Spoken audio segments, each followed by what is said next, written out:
அடியார்களுடைய தன்மை என்ன வித்தியாசம்? பக்தர்களுக்கு என்ன வித்தியாசம்? அவங்களாண்டி அன்பு இருக்கும், அந்த அன்பு வந்துட்டு போகும். நம்ம அடியாருங்களாண்டி அன்பு இருக்கும், வந்தா போகாது.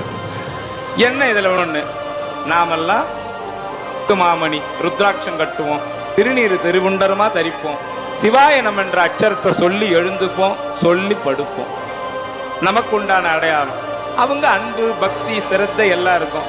பிரதோஷத்துக்கு பிரதோஷம் வந்துட்டு ஒரு 8 பிரதோஷம் போயிட்டு போனா நல்லதெல்லாம் நடக்குதாண்டி, நீயும் வாடி போலாம், இப்படி வருவாங்க.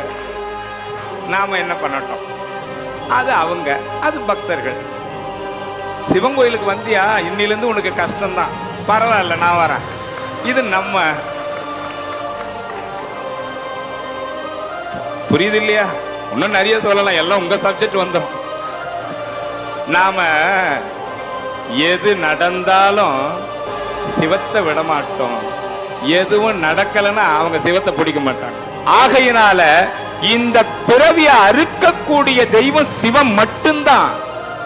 அதனால அந்த சிவத்துக்கு மேல தெய்வமும் கிடையாது, அந்த பிறவாத நெறிய காட்டக்கூடிய சைவ நெறிக்கு மேல ஒரு சமயமும் கிடையாது.